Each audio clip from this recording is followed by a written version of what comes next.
How does a Trump victory affect the Middle East? Let's speak to Richard Pater, who joins us from Jerusalem. He's the director of BICOM, well known to listeners at this time of the morning, which stands for British Israel Communications Network.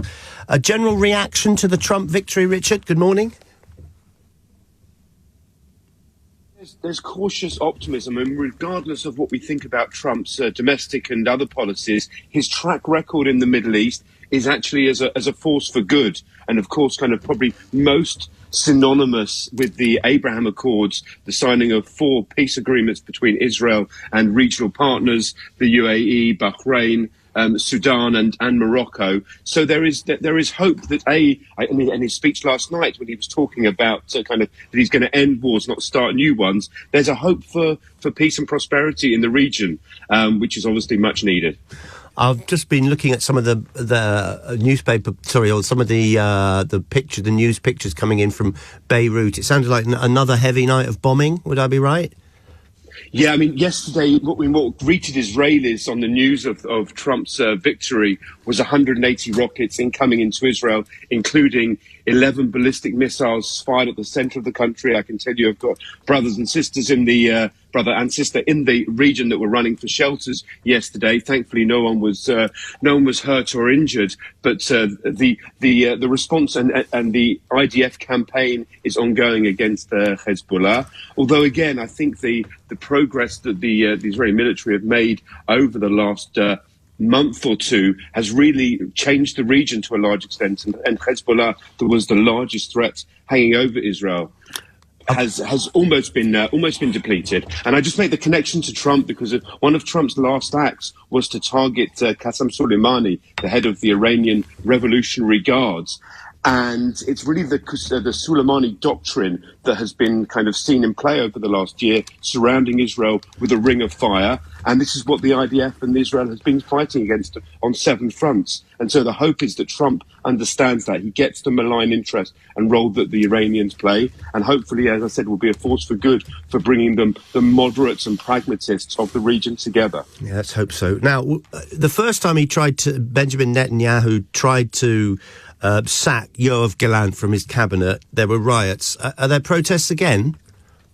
Yes, that hasn't been met well at all. Not to the same fiery extent as last time. I mean, listen, he's done nothing illegal, the Prime Minister, but it seems to be in bad taste for a lot of Israelis that sacking a very accomplished and capable, with a lot of military expertise and kind of facing it, the challenges Israel is facing at this moment, it wasn't seen as a positive move. But this will be the challenge of the security establishment going forward.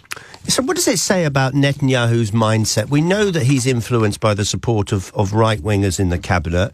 He apparently disagreed with Gallant about how you bring the hostages home. Mr. Gallant, it appears, wanted more conciliation and maybe do some sort of deal. But Netanyahu must now come across to anyone who's in Israel now as maybe he doesn't want the hostages home.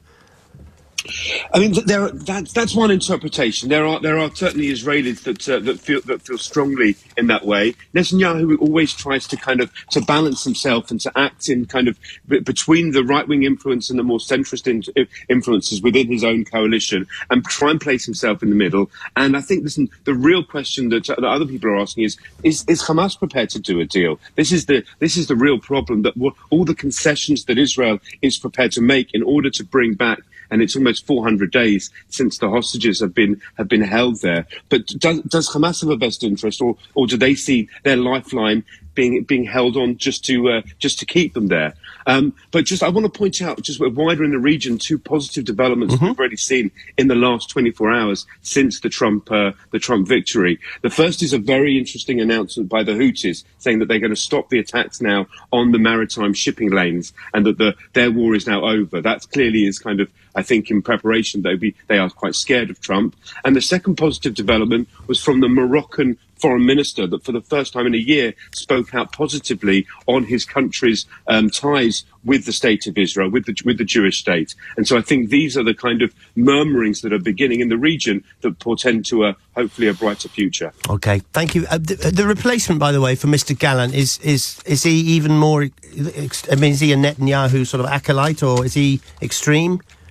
He's not an extremist. He's definitely a kind of a loyalist to Netanyahu. He's been a parliamentarian since the early 1990s. He served for 5 years as Minister of Intelligence. He served as Finance Minister and as Energy Minister. So he has a lot of credentials within the cabinet. He's not an extremist. He is a Netanyahu loyalist. The main problem is that he doesn't have kind of sufficient or appropriate security credentials. He'll be a civilian defence minister, and we'll have to wait and see how that plays out. Thanks very much, Richard. Richard Pater from Jerusalem, Director of BICOM, the British Israel Communications Network. Let's finish off with a few more